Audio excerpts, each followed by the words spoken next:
Welcome to the Wheats on Your Mind podcast. My name is Aaron Harries. Wheats on Your Mind is brought to you by the Kansas Wheat Commission and Kansas Association of Wheat Growers. If you have a topic you'd like us to cover in the future or have a question for one of our guests, please email us at podcast@kswheat.com. Our guest for this episode is Dave Green. Dave is the Executive Director of the Wheat Quality Council. He is currently starting his 7th year as Executive Vice President of the Wheat Quality Council. He was previously employed by ADM Milling for 30 years as Director of Quality Control and Laboratory Services. A native of Akron, Ohio, Dave earned a bachelor's degree in biology from The Ohio State University. And Dave is joining us today to talk about the Wheat Quality Council and the annual wheat tours that the council hosts each year. Dave, thanks for joining us. Why don't you start telling us by what the Wheat Quality Council is? At the end of World War II, we came off a decade of supplying the world wheat flour. And so our flour mills were running 100% of the time, fully staffed. I think they even got exemptions from the Army to if you worked in a flour mill. So it was very important that we kept Europe fed and allies in the East fed. But at the end of the war, it really doesn't take too long before you can rebuild flour mills and grain elevators and ports. And so very quickly, as the world recovered in the late 40s, the demand for U.S. wheat flour plummeted. I mean, went to about half. And why that's important is that during the war, there were never any complaints from the bakers because they were happy to get the flour. They needed the flour. All of the power of negotiation was in the hands of the flour mills. Either you got the flour, you wanted the flour, and we should send it, or you didn't want it, we didn't send it. So there was everything was kind of leaning towards the flour mills as far as power of negotiation. But that switched as the demand plummeted. All of a sudden, the mills realized it was going to be the domestic industry that was going to save them. And so there became a lot of competition. And one of the things the bakers said when they came to the millers was, you've got to do a better job on quality. And most people don't remember how the flour mills worked in the 50s, but it's not uncommon for them to actually pick each sample truck that comes in, verify what variety it is, bin it separately. Some of the varieties were absolutely horrible that have been around for 30 or 40 years. And so the mills were in this business of actually trying to do the best they could with the wheats that they had. But they quickly realized we need to involve the plant breeders if we're going to improve quality. So the Wheat Quality Council was formed primarily at the behest of the millers. The bakers were actually the person that they joined the council for, and they got involvement from the wheat commissions, the growers, the plant breeders, and went to them with their hat in their hand and saying, listen, we don't need all this wheat grown if it's not going to be useful for the end user. And so over time, then the mills started to involve money into testing the new varieties, providing feedback to the bakers, working with providing feedback to the bakers and the plant breeders with this idea of trying to improve the quality of wheat so that our customers would be happier with the flour that they were getting. And it's kind of formalized since then. We now have grow out programs in 3 regions of the country where we're testing hard red winter wheats, hard spring wheats, and soft wheats. And we grow these new varieties side by side against known check varieties. We mill them under code, send them to the baking cooperators, which would be the bakers and the millers and the wheat quality labs.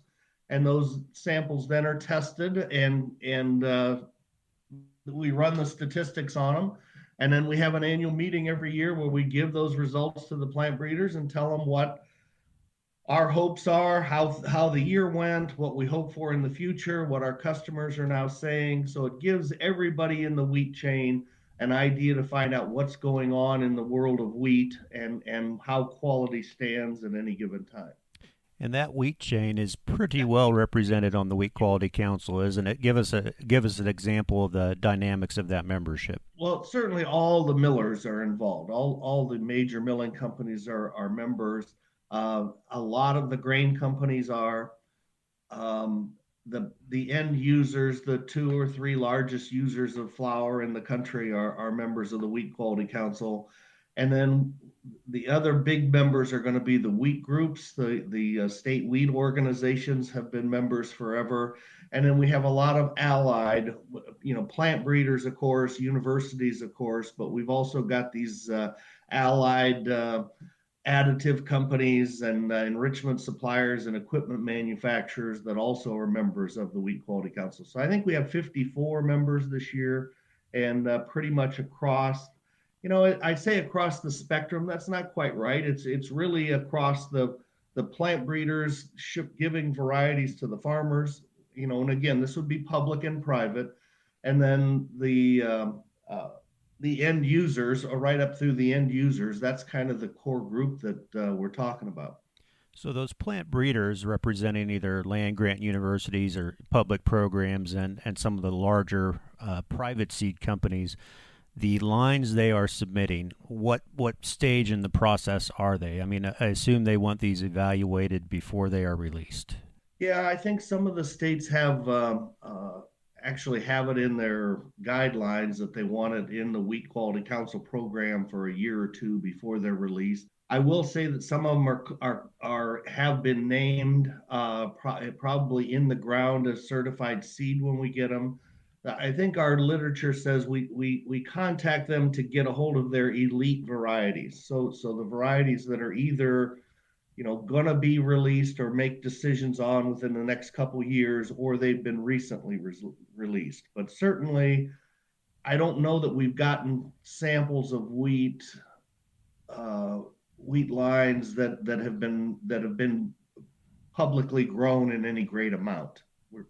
We usually have a chance at them before they're not before they're released necessarily, but before they're being grown widespread. So this is all peer reviewed. It's kind of independent peer review of these samples. And what is the process? Who does the milling? Who does the testing of the flour and the baking process? So we have people involved, and two of the three involve the USDA labs for the milling and analysis. That's in the lab in Fargo at North Dakota State, and in Worcester, Ohio, at Ohio State, their ag center. They also mill and process the flour, as in bag it up, put it under code, analyze the statistics. In Kansas, we have some involvement from Kansas State University for the milling aspect. We use their flour mill. And so on the winter wheat program, the samples go to the USDA lab in Manhattan. They organize the blends, send them over to Kansas State for milling. The wheat or the flour then goes back to the wheat quality lab, where they're bagged up, put under code, put in barrels, and then sent to the baking cooperators. You've been involved with the council for many years now. The quality has probably evolved too over that course in time. But at its simplest, you're looking at milling quality and baking quality. So what are some of the characteristics that we're looking at? It's generally it's not a common thing that you would say at a cocktail party, but these are tests and parameters that are pretty well known in the industry. On the grain side, of course, we're interested in good milling performance as measured by test weight, thousand kernel weight, the milling extraction of the wheat. On the baking side, we're more interested in the performance. So the bakers are interested in absorption, tolerance to mix, loaf volume, those kind of common tests that are well known in the trade. Some of these breeders, I imagine, in certain years probably don't get the information they necessarily wanted to see. So, I mean, it is independent, peer reviewed. How do breeders feel about the feedback that they get from the Quality Council review? Well, normally when we talk to them, they're grateful for the feedback for sure, and to know where their program is and everything. Some of these people have different goals. Quality has a different level of involvement in some programs more than others. We don't have the power to reject a variety. So anybody who grows any wheat is allowed to plant it and promote it as however they want. But we tend to advise them that this is what the bakers and millers are looking for. These are the kind of things we want them to keep in mind. We are quite aware that if a variety is not winning yield contests against other varieties, it's not got a future. It's going to be tough to get people to grow. So we are very cognizant of the fact that wheat yield, disease resistance, insect resistance, uh, the agronomic properties have to be the ultimate consideration for plant breeders to breed for. However, wheat is not a feed grain; it's a food grade grain. So it's important that they meet the market uh, class quality characteristics that the industry expects, and certainly that's happened over time. I think if you talk to the old timers, there's no question that wheat quality is better than it was early in our careers and in the careers of the people before us. It was not uncommon to have dominant varieties. Uh, when I think of the bad varieties that the industry has dealt with over time, we just don't have a lot of that anymore. I think these plant breeders all want their wheat to be well thought of. They have quality as a part of their program, and I think we're continuing to make progress on that front. One of the key events that the Wheat Quality Council does in terms of education, outreach, and communication are the wheat quality tours. There's a winter wheat tour in May in Kansas and a spring wheat tour in North Dakota in July. Dave, how did those come to be? It's an evolution, just like a lot of things are now. In the 60s, and again, so this would be after the Wheat Quality Council had been in existence. The Wheat Quality Council used to call out to the bakers once a year in Chicago or in New York City, and they would put them on a train and come out to. It turned out to be Wichita for the winter wheat area. A lot of big flour mills have always been in Wichita, and they would invite these people out for what we would typically now call a field days. They would take them out to a farm. They'd take them out to an experiment station where wheat was being grown side by side. They'd have the university people, the plant breeders, the farmers talk about what their issues are, what was going on with their crops, what their problems were, and then the bakers then could see, and the millers could see what was going on out in the field for new varieties, how their money was getting spent through the Wheat Quality Council. But it was very much, as I've been told, lighthearted, very much a let's here's what we're doing here, show them some fields, show them some weeds, show them some new machinery, listen to what the farmer problems were, and that sufficed for a long time, up into the 70s. The thing that really changed the wheat tours was in the 70s the Russians started buying grain. And I remember them telling the stories that, the price of wheat was $1.40 in Oklahoma at harvest time, and it was $4.50 by the time the harvest got to Nebraska. So those purchases kind of fundamentally changed everybody's thinking that this wasn't a crop that changed by 5 or 10 cents over the course of a year. This now was a crop that people were investing in, that was important, that was in demand. So there was a lot of energy then in wheat that wasn't there in previous years. And so the wheat tour started to become a little more serious because the situation was more serious. So people now were going on the tour rather than just to see the new machinery and the new varieties. They were out to see exactly when is this harvest going to come? What's the protein going to be? What diseases do we have? When is it? What is the moisture content going to be? It became much more production oriented because those were the times. So the wheat tour started to kind of formalize and try to do a little better job, and because people were more interested, grain people were coming out on the tour, speculators, traders in Chicago were coming on the tour. So they kind of demanded that this was not just a quick trip through the wheat industry. They wanted to actually know what was going on. So they started making some changes to the council. They made a lot more when I started going in the 80s. I think my first trip was in 1980, and I still thought the council had a long way to go to run a week tour that was going to be respected.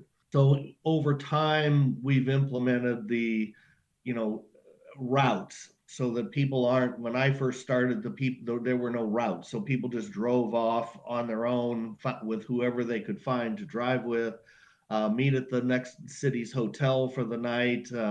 They'd have a quick get together to talk about what everybody saw, but there was no formalization of anything that was going on. So we started adding routes so that we were going over the same territory every year, with the idea that if you kept track of what they reported on those routes, at least people would know whether the crop was better or worse than last year.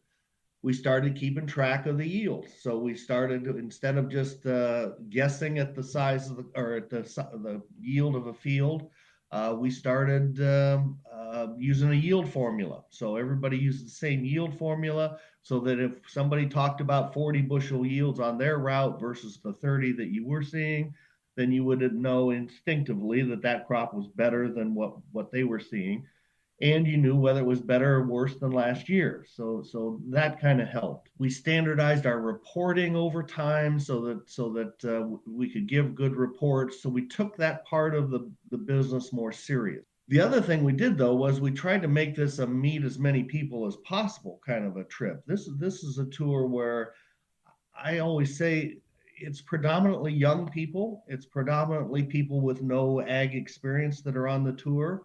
So we've always felt it's important for them to meet as many people as possible, get to know as many people as possible. So we scramble the cars up every day. We eat together at all of the meals at dinner time. And so we make this an opportunity so that they have every chance of meeting as many people as possible in the industry. I've often felt that getting a hold of our attendance sheet is probably the best thing we do over the course of this trip, because they've seen them, they've talked to them, they know their name.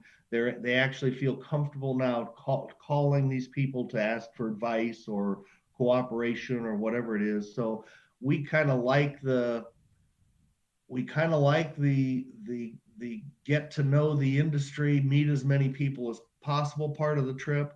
But we're serious about trying to, if we're going to be out there looking at wheat, we might as well try to describe it as best we can. So we keep good statistics.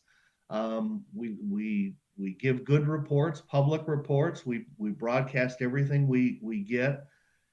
And then at the end of our tour, we have everybody. And again, this is a carryover from the early years. And in the early years, that whether it was 10 people, or I hear 10 to 20 people went on that tour every year. At the end, they had a friendly wager where they said, before we go back to town, let's everybody fold up a number and put it in a hat and put in $1, and we'll guess the size of the wheat crop and publicize it.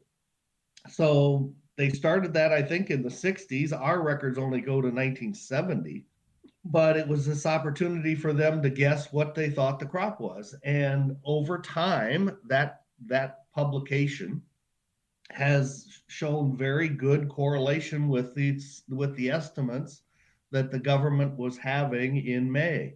And so there became more interest in our credibility, and they built that over time. This was not just a 3-day business fun trip out in the country. We took this serious, and consequently, our credibility has gotten better over the years, to the point now where we have, what is that, 50 some years of data showing what the group guessed, what the May estimate was, what the final estimate was, how we compared to what both the government was saying and what the actual results ended up being. So we're kind of proud of that aspect of it, that we provide an estimate of the crop um, to the trade every year on what amounts to just the average of the people that guest on the tour. It's a simple average of that. Usually you have people, some people get pessimistic when they're out there. Some people think it's going to start raining, and so they pick better numbers. And that average tends to be very close to where the crop is at that second in time. Yeah, it truly does meet the definition of an educated guess, and we'll dive here into the calculations themselves in just a bit. But I wanted to hit on what you did about the crowd that attends this tour. Always fascinates me. I used to be one of the young people on the tour, and I've evolved into a veteran, so to speak. But I think, were 105 attendees on the tour in Kansas this year, just a few weeks ago, which is a record. But what always impresses is the diversity of the group that attends that. Just for example, we have wheat buyers from Colombia, wheat buyers from Mexico. Domestically, we have people representing companies like JB Smuckers. So that food ingredient component of wheat really comes into play here. Dave, I mean, what impresses you most about the makeup of this group, and how has it evolved over the past 10 to 20 years?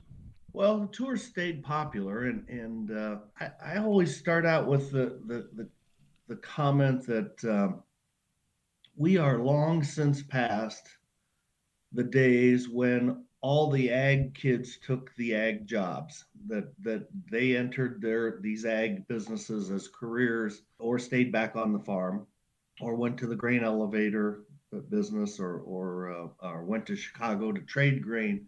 They had that ag upbringing in their DNA, and it shapes how they think and how they look at things, and it's an important thing. But nowadays, there are way more ag jobs than there are ag kids. There's not as many children out in living on the farms as there used to be.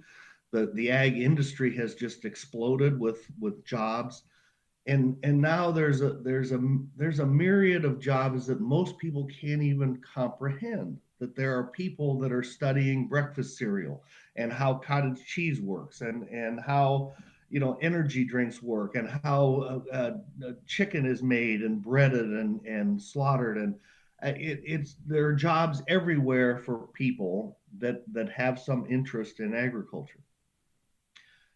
So what we found, and again, not because it was set up to do this, but what we found is that for our tour, this is 3 days of ag training that these kids can't get anywhere else, and these companies can't get anywhere else. And so this has become a very well-known part of the tour, is that these are all educated, excited, happy to be in the business kids that just didn't grow up on a farm. And so this is a way of getting them out and meeting other people that are in that have the same circumstances, and giving them a chance to learn about how the wheat plant grows. We talk about the wheat breeding part of it, we talk about the growing part of it, we talk about how it's handled, how it gets to the flour mill, how it gets to the bakery, how it gets to the consumer. And that supply chain is hard to duplicate anywhere else. And so this is a place where you can expect to have university people in wheat groups, state wheat groups, millers, bakers, grain elevator operators, all the way through the end user, that are out on this tour with a mind that there's not everybody knows everything. We make it easy to ask questions. We think it's really fulfilling a need, and certainly a value for the people and companies that come. It truly is beautiful that it does put a spotlight on the wheat industry for 1 week, and it's a great educational tool, as you mentioned. There is fun to be had on this tour too, and I imagine if we had a lot more time, you could tell us some pretty interesting stories. I had a girl in my car, who I won't name, who was from New York City, and when we got out of the car at Dodge City, the what we call smell of money hit her pretty hard there, and she struggled with that for a little bit. What is probably some of the most awkward experiences we've had on the tour, or maybe unknown participants or least likely to participate that you've seen on the tour? Well, one year I had a retired dentist call me and just begged me to let him go on the tour. And I just said, this is for training and stuff. And the more I thought about it, the more I said, let's try one of these because there's always people calling me that have just found the website and they're interested in it and want to know who goes on it and everything. So the one year we had a dentist come, a retired dentist, and he absolutely loved it.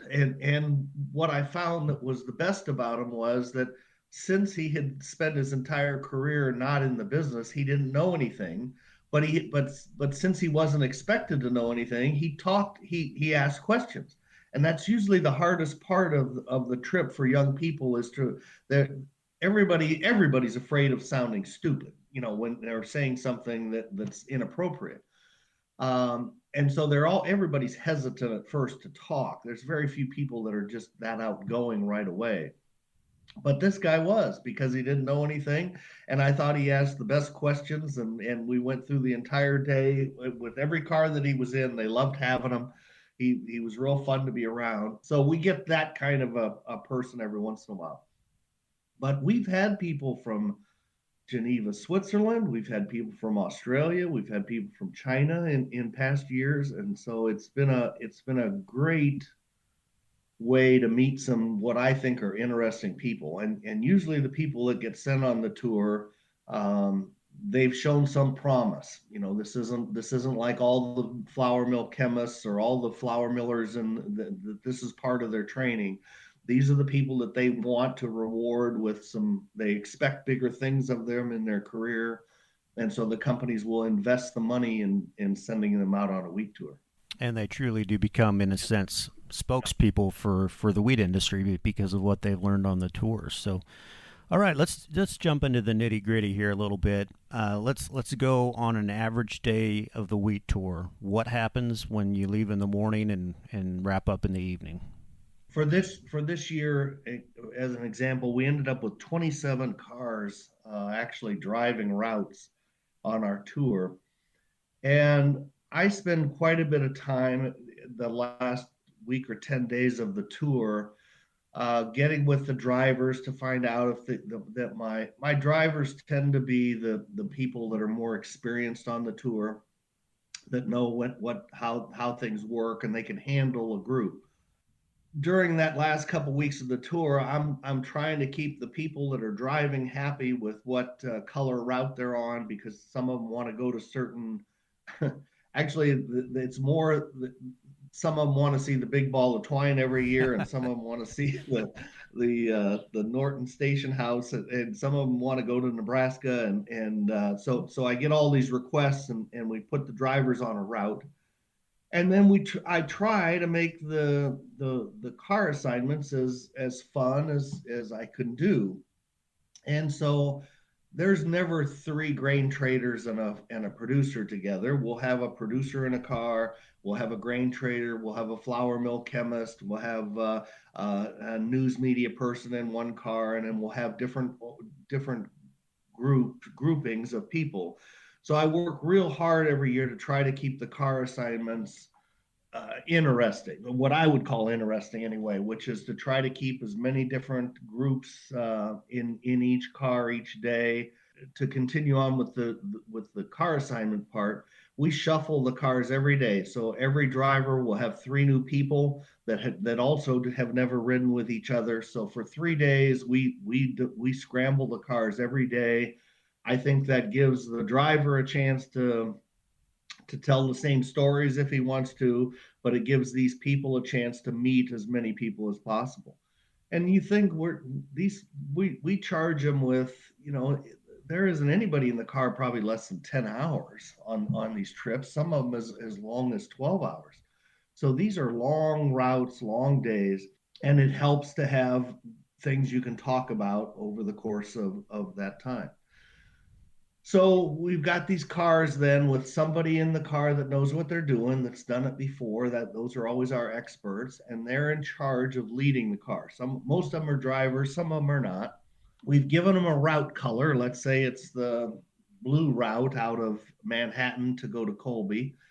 And so they know where they're supposed to go. And they tell their people when they're going to meet for breakfast. They pick them up in the morning. Usually these cars are on the road from 6 to 7 o'clock in the morning. We'll see them all leaving the hotel.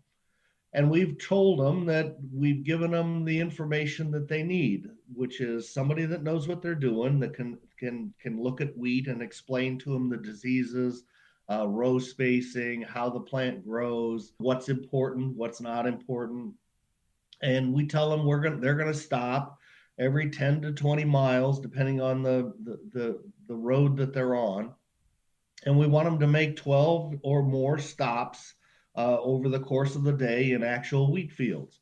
So we train them up ahead of time that we don't climb any fences, we don't go on any posted land.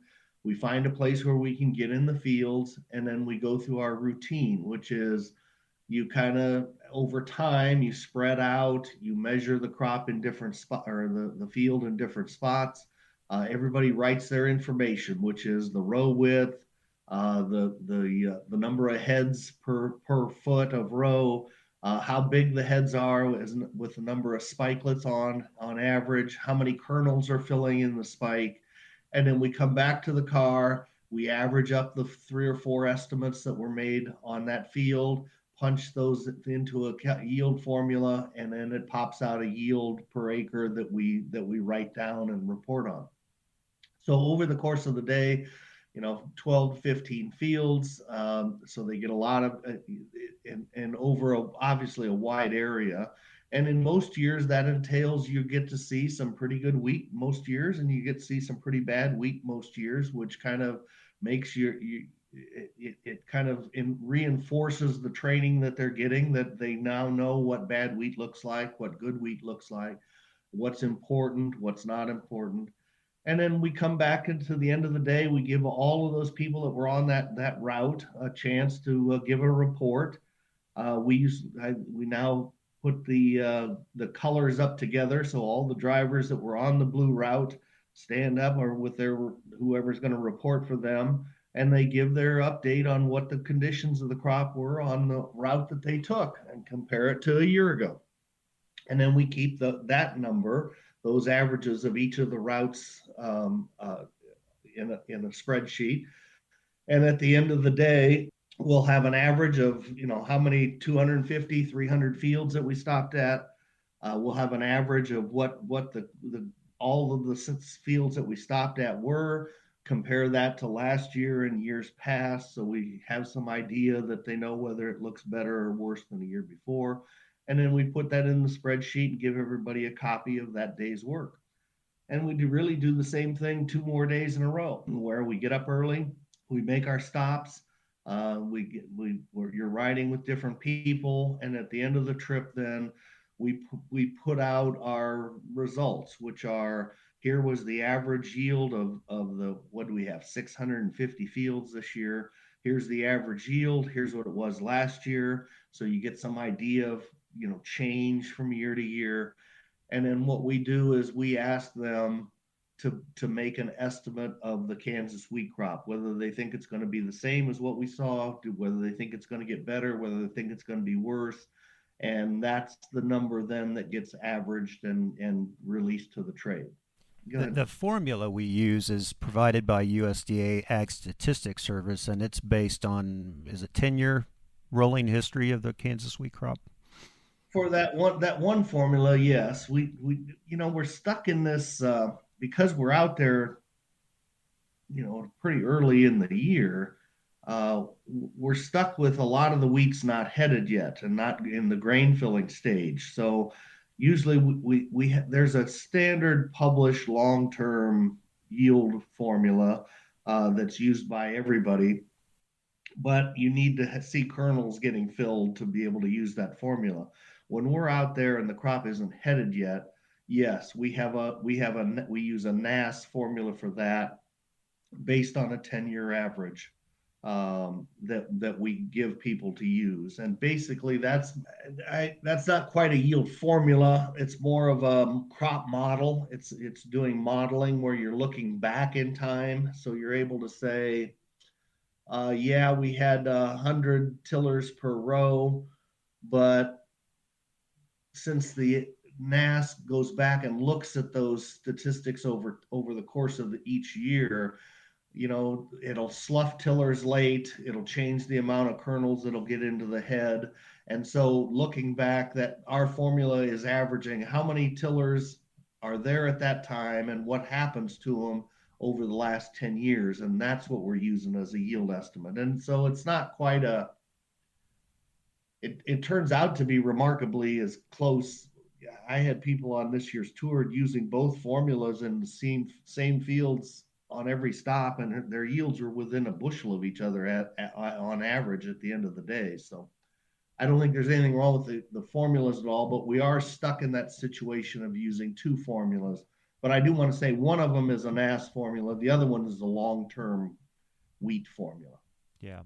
And so we did have a very large data set this year with the group of cars that we had and the number of individual field stops that we made. So let's get into this year's winter wheat tour in Kansas before we wrap up here. It was historical, probably for the wrong reasons, in the sense that a 2-year drought has just racked the central part of the United States, the hard red winter wheat crop, and it kind of culminated this year as we record this podcast. Fortunately, rains have returned to western Kansas. But have you ever seen anything like this year in your history with the tour, Dave?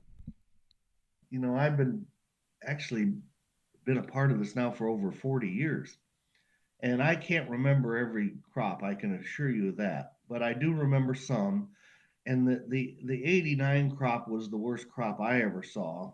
And it was interesting because we had our wheat tour and then gave our reports in Kansas City at that time. And it had shocked the trade. They hadn't heard these kind of low numbers. The crop had turned bad over the last couple of weeks, and so we were ahead of the government estimate at that time, and it turned out to be a really lousy crop. I think they had 25% abandonment at that time, and it was all drought related like this was. But the crops just burned up. It was hot, and I thought that was the worst crop I'd ever seen. I'm not so sure this one isn't going to be a little worse. So this is poor. This is very poor conditions. I think the thing that sticks out is what most of the farmers explain very easily, that most people don't appreciate what subsoil moisture does for all of the crops, because you're only seeing the leaves twirled up, and you can't see what's going on with the roots. And so when the topsoil's dry and the plant looks dry, you kind of consciously say, yeah, but if we get a little rain, maybe we'll get through this and it'll improve. But coming off last year, when I think the crop used up all the subsoil moisture in the state, that has not been replenished. So even though they're getting some rains now, I can even tell in my yard here in Kansas City that something's not right, and it's subsoil moisture. We're getting some rain here, and my crop greens up, but within 1 or 2 days of not raining, my crop looks like it's gonna, or my grass looks like it's gonna fail again. It's going brown and looks like it wants to go brown.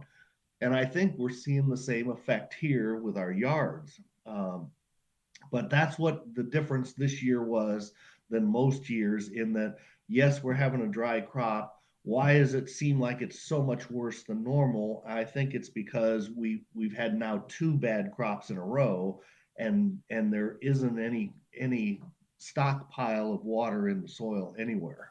It led to, this tour is not without controversy. It led to a little bit of interest this year on how we assessed abandoned acres. So acres that we think are not going to be harvested are not counted towards the yield calculations for that day, but they do account towards the final educated guess overall production number. So explain that in a little bit more detail, Dave. And the way the complaint always comes in is that, I got fields of wheat baled up out here. I've destroyed them. You're not even stopping at those. A lot of the fields that we are stopping at, they would argue, are going to be abandoned, and so those need to be zero, with the idea that somehow our yield estimate is higher than it should be, and we're gonna be, it can't be that much because there's a lot of zeros. But the government doesn't forecast the crops that way. The government subtracts abandonment from the acres, and then multiplies in the yield per acre of the fields that are going to be harvested. So that's what we try to do. And again, you could go out and say, okay, we're going to stop every 10 miles at a field. If it's baled up or sprayed yellow or 2 bushels an acre, we're going to count it. And then our average then is going to be all the acres that were planted and all of that lower yield per acre. And you could come up with the same number, but then people would be screaming, it's even less than that because a lot of this is going to be abandoned. So it's a push to try to, how are we going to best describe what we're seeing? Either all 8 million acres with a much lower yield per acre because we got a lot of zeros, or what the government does, which is remove those zeros from the crop because they're gone, classify that as abandonment.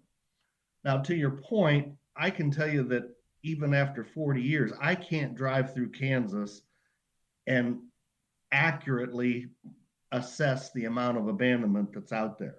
Nor can I tell you whether the acreage is up or down from a year ago by driving around. That's just very difficult to do without more information. I have there. That's why we try not to do this. It's hard to use information and statistics that you don't have, and we don't know what the abandonment's going to be. So consequently, we told everybody and explained to them what abandonment is. They need to here's the highest it's ever been. Here's what it is in a normal year. You've got to decide on yourselves how much of these acres aren't going to be there, and then multiply it by your yield that's left, and that's how you come up with an estimate. And what do you say to people who say, well, the wheat tour is just going to ruin the price of wheat?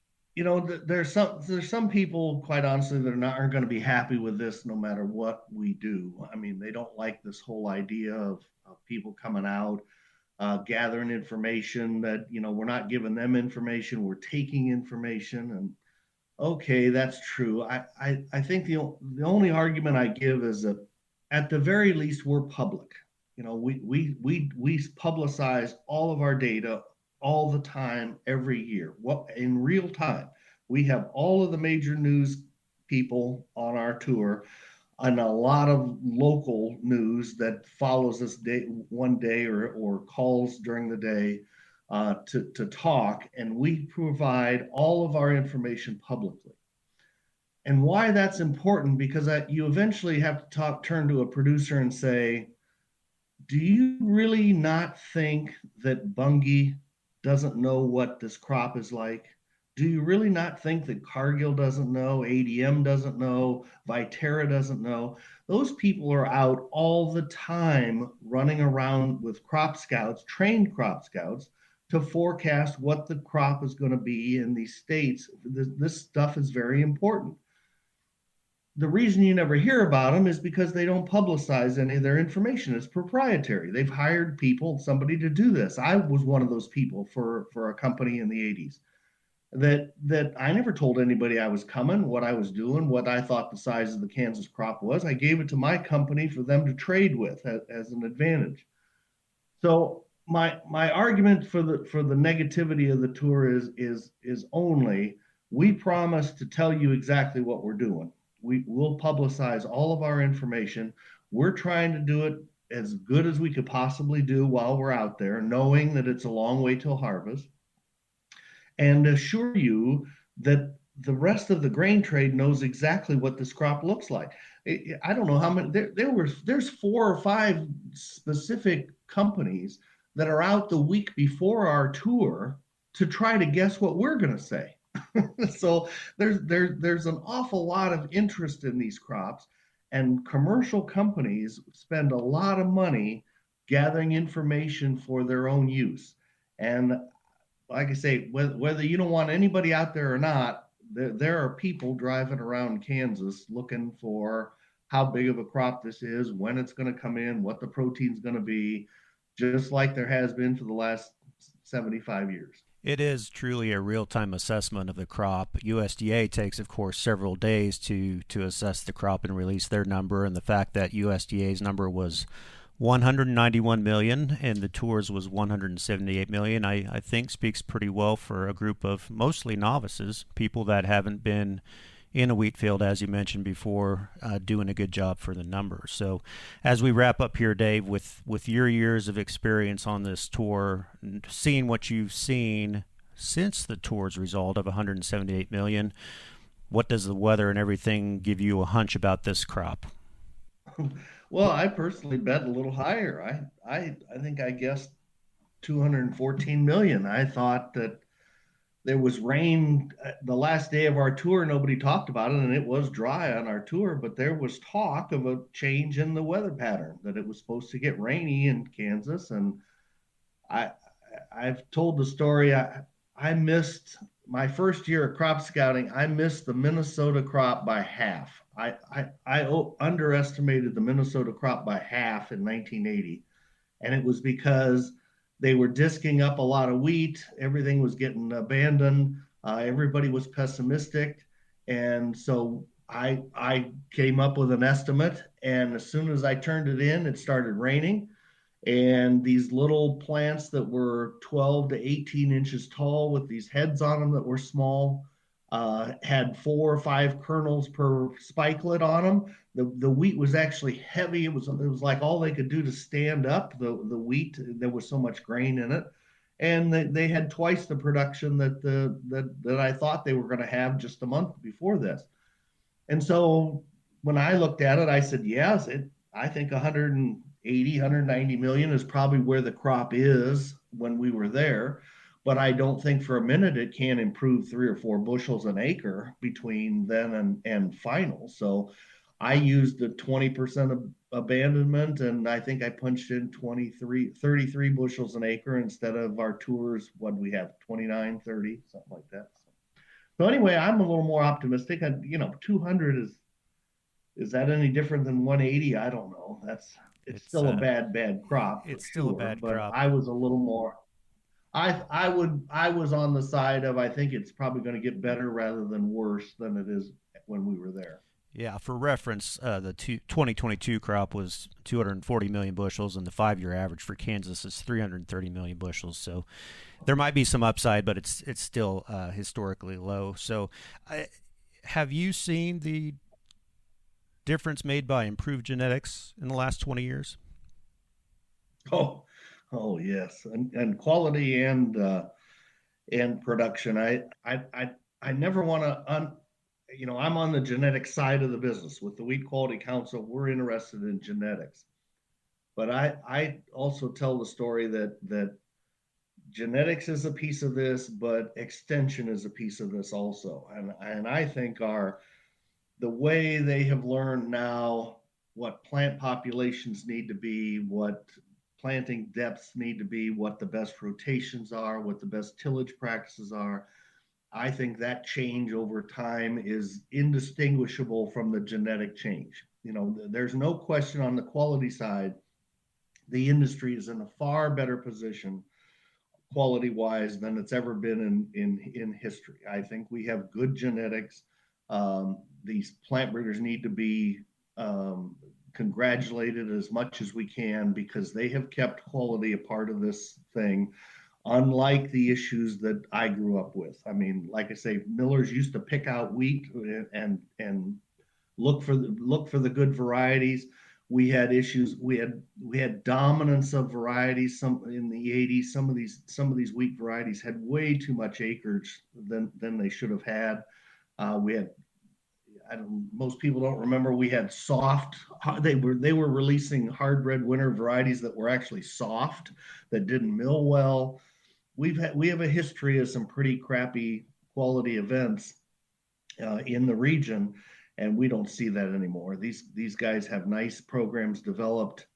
They're building on them, but again, I don't want to underestimate the extension aspect of the way things are. I mean, we don't see the weeds. We don't see weeds like we used to. They're even cleaning up the rye and the cheat down in the southern areas of Kansas that I thought they never would. So there is technology and genetics and farmer practices that are all improving, and I think it's to the industry's benefit. Well, and credit should also be given to the Wheat Quality Council for keeping quality at the forefront, and thanks to you for all your years of service and your predecessors, Ben Hancock, a friend of ours who did it for so many years. So up next for you, I guess, is the Spring Wheat Tour in July in North Dakota.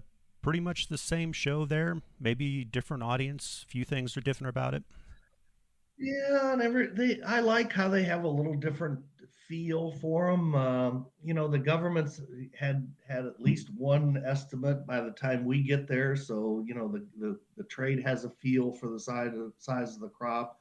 A little different set of diseases up there, the same crowd, but in that one, they never had this idea of guessing at the size of the crop, for example. So we just publicize our yield. So we publicize our average yield of all of the stops that we stopped at and compare it to last year. And that number tends to be real close to the yield in North Dakota. So that's kind of the way that's evolved, and that there's no final U.S. spring wheater. We don't separate out the states. We just keep track of our data and publicize it, and that seems to be, acceptable to the trade. Any final comments you want to make? No, I appreciate the publicity. This is, as most people know, they've never heard of us, and when they do hear of us, it's in the context of a wheat tour. And but we are part of this business of quality and improvement, and we think we're doing good work. Thank you.